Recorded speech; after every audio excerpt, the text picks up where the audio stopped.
see anything falling off yet, which is good. I don't even know if you can hear me. I'll wait for the best that you can.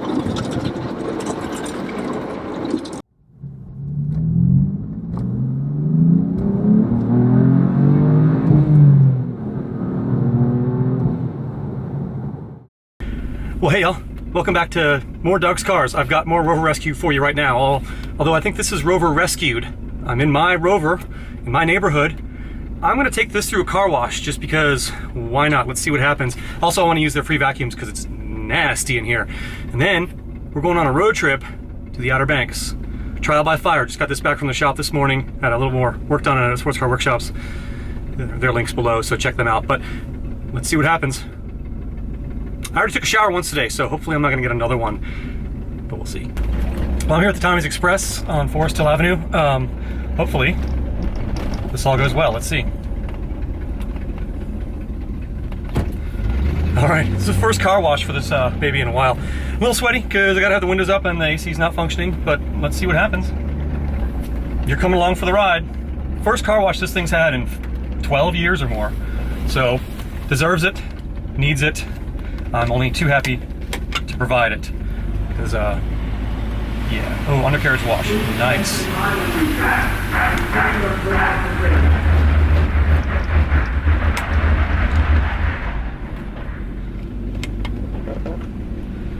Ooh, interesting. Thought it was.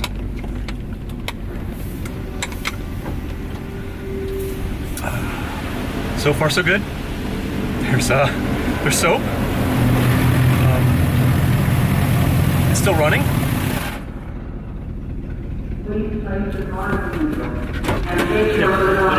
It is. Oh well. It's nice when the thing doesn't light up.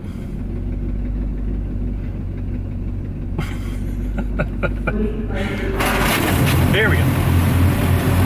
Finally getting a wash.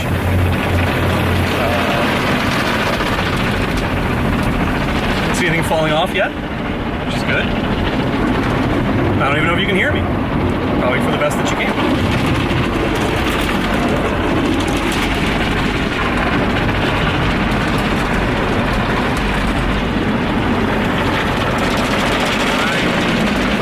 Still not wet. Fingers crossed. Right. Still not idling, which is good. That was noisy. Kind of through almost. I guess just the rinse here at the end. Interesting. I wouldn't want to be the guy behind me. 12 years of crap being washed off this car is now on all those bristles.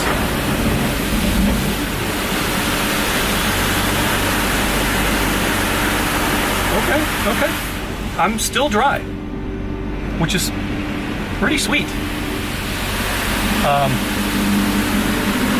There's the rinse now, blow dry. As long as it doesn't blow the hood up, that would be a concern. You know the hoods on these don't like to latch. Blowing the wipers up a little bit. I'm dry. Is that a drip? Nope. This is over salt. I can take this to the car wash. This can stay outside and not get absolutely soaked inside when it rains. Summer thunderstorms and whatnot. So this is fantastic. All right, let's drive over here and do some vacuuming. Get this on the road and get on down to North Carolina. Because, I mean, why not? You've got a Range Rover that's been off the road for years. Why not just do its first trial by fire and go to the Outer Banks? That's what this is for. That's why I wanted this, was to be able to do exactly these kinds of things. So stay tuned. Who knows what's going to happen?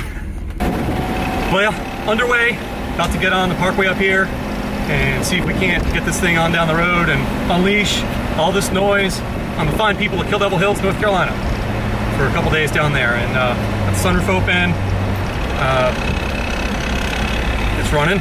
Turn the fan down because the fan's making kind of a fun, raucous noise there.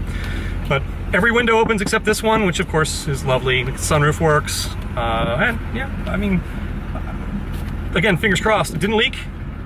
I left it running the whole time I vacuumed it and idling, and let's see what happens. I'll give you a sit rep soon. Well, as promised, a sit rep. Made it down a ways towards I-95. Heard a strange noise under the car. Not really, I mean, and it wouldn't really go above 55. So pulled off and things seemed to calm down a bit. I don't know, it's not running hot or anything. I'm gonna give it a whirl again. If I make it another exit, I'll take it from there. I'm not too far from home.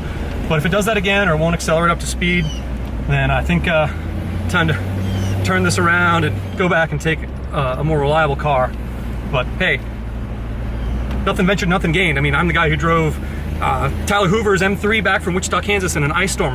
Link to that video up top in case you want to see that, because that was a fun trip. It was before my abilities in making videos improved. So, you know, it's a little rudimentary, but it was fun and it's worth checking out.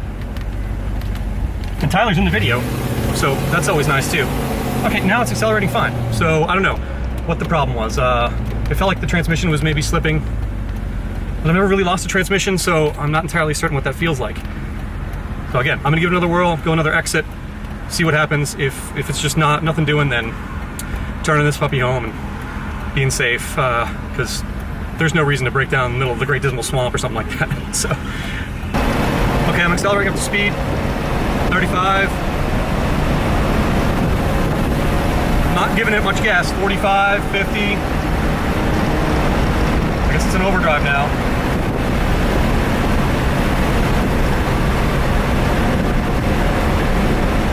Okay, 60. It seems fine now. So again, I'm gonna give it a little bit of while and see what happens. And hopefully, we can keep going.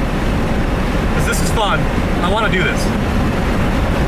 And yes, I'm choosing to drive a 25-year-old truck that we pulled out of a field instead of my M4. So take that for what you will. I love that car, but man, this is just a blast. I'm about to merge onto I-95, going exactly 60 miles an hour according to Waze. And so far, so good. That one little hiccup, maybe it kind of coughed and cleared its throat. Now merging on I-95. I'll only be on this for like 20 miles. I like to take 460 down to the beach. It's just a much more relaxing road. It's better for this. It's dealing with 55 most of the way. You can't get in that much trouble on it unless you're speeding, and you can get in a lot of trouble on it. So stay tuned for the next update. All right, y'all, just now turning on to 460, heading towards the beach. I know I haven't come that far, but making this turn on the 460 always makes me feel like I'm almost there. So, you know, country, two lanes on either side, road, goes through the middle of nowhere in some cute little towns, and it's just straight as an arrow for a long time. Speed limit's 55 for most of it. Again, I think I'll be fine in this, going that speed, remains to be seen, but I'm just relaxed now. Despite the fact that I'm in this car that could explode at any moment, although, again, hopefully not. Give you all an update again in a little while when I get on down the road some more. Well, y'all, I made it to the cute little town of Waverly. Not a whole lot to it, but it's a cute little town, and figured I'd be going slow enough that I could probably carry on a conversation with the camera without having all kinds of issues. So, I'm gonna turn that fan off, it's squeaking. Everything seems to be going fine so far. I haven't had any issues. Knock on wood that's crumbling. And I'm getting some confidence in the vehicle. I really enjoy driving it. Like I've said it before in other videos. When you watch the old Top Gear and they're like stuck in old cars they bought for $1,000 and they're driving across Florida or whatever, and they go, "We're falling in love with our vehicles." Like I get that. Like I understand that. Like I'm bonding with this vehicle and its quirks and features. So there you have it. So far, so good. I've been driving for about an hour now with a big truck next to me. Well, no, we made a little quick stop here. Had to make that turn. Use a restroom. So it made sense to stop off. And you know, I just checked to make sure there wasn't anything nasty leaking underneath the car. I mean, again, it's been sitting for a long time. We did a lot of work to it, but it's certainly not our new car. It's certainly far from perfect.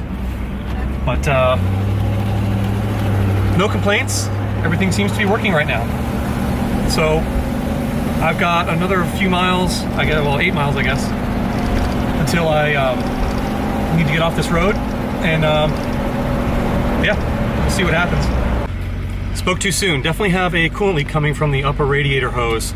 I went ahead and got a bottle of coolant. I'm going to try to limp it there and keep checking the coolant level and see what I can do with that, and then try to JB weld or something when I get there, so I can maybe get the vehicle home in a few days. But yeah, not perfect, and all I can do, I'm like halfway there. Gotta keep trucking. Well, there's one more slight issue. The hood doesn't like to stay latched. It's on the safety catch, but I can't get it to stay latched. I've pulled over twice, slammed it, and then as soon as I go over a bump, it pops up on the right side. So again, all I can do is hope the safety catch holds, because there's nothing else I can do with that. Well, I hit the first like kind of traffic jam. I'm on the toll road that goes to the Outer Banks, or well, to the North Carolina state line, and I'm just keeping my eye on the temperature gauge, and it's still like rock solid right in the middle. But there is a Wawa up here at Chesapeake that it's kind of a usual stop-off place for us. When my friends and I go down to the Outer Banks, and you know, we'll stop there, text each other, I'm at the Wawa. Everybody kind of knows there's like an hour drive left. So I'm definitely gonna pull in there. Two reasons. I've used up almost half a tank of gas, and I know gas is cheaper in Virginia than in North Carolina, so I'm gonna fill up, and I'm gonna check on the under hood situation. The hood, again, won't stay totally latched, which is just annoying because it bounces, because it's just one huge giant piece of metal. So I'm gonna try to latch it again when I check on the coolant situation. We'll see how that goes. But I'm really only less than 10 miles from the North Carolina state line at this point, and hopefully we'll make it there in the next few minutes. The traffic looks like it's gonna be easing up here shortly, which is good. We all want that to happen. Well, I figured I'd grab the little camera here and show you all what's going on under the hood here. Let's get this up and prop it in place. So it's leaking from that hose there. Unfortunately, you can see it's kind of dripping out there on the bottom, right on the dizzy cap and all that. So I'm going to throw some more coolant in here. There's about 65 miles left, and I'm hoping I will make it. I'm going to go ahead and order a hose to be overnighted as soon as I get there. Well, I had some traffic here on this 2-lane road that you can use to bypass the toll booth, but also comes out of the Wawa and then catches back up with the road down south towards the North Carolina state line. So unfortunately, they put a bunch of lights along here, and it's rush hour. It's 20 to 5, so it's to be expected.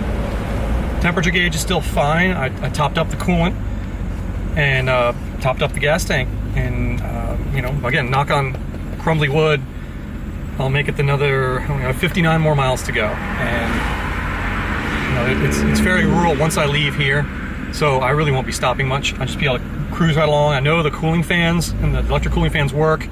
The viscous clutch fan also works on the car, so it'll be keeping cool naturally, so to speak. So I'm not too worried about that. The fact of leaking on the dizzy cap is a little worrying, but that should be sealed. There shouldn't be any water or liquid that it's able to get in there. Granted, it's the original, well, it's the one that the car came with, and the same lines that the car came with spark plug wires. So I'm hoping they're sealed. Obviously, the car, you know, has run quite a few times until today, but it hasn't driven this much in decades. And I drove it back to my house the other night, and then to my parents' house, but that was a few miles, and this is, I mean, I've gone well over 100 miles at this point today, and it's only been turned off a couple times. So it's definitely getting a good shakedown run. I know now some of the things to look out for, and I know that I'm really enjoying this, and just getting these couple other things taken care of, it's really going to be a great car. All right, y'all, the border is in sight. I'm about to hit the traffic light up here. That's the state line into North Carolina. I guarantee that's the first time this truck has been out of the state of Virginia in at least 11 or 12 years, maybe longer than that. But I'm very happy to be the one who's doing it, and I'm crossing the state line right now. Welcome to North Carolina, folks. I'd like to just thank all the folks who helped get this running and back on the road. Mike, I mean, Tyler, Alex, of course, Troy, Rover Mike, have all contributed so much to helping out with this vehicle, getting it back on the road, and I'll be relying on them a lot more in the future too, now that this is running. But so cool. I mean, this is just, I'm just so happy that I've gotten this thing across the state line. Well, all right, y'all, I put the windows up, left the sunroof open to get some air, but hopefully y'all can hear me. About to hit the bridge, the big bridge, the Wright Memorial Bridge, over to the Outer Banks, and let me just say, that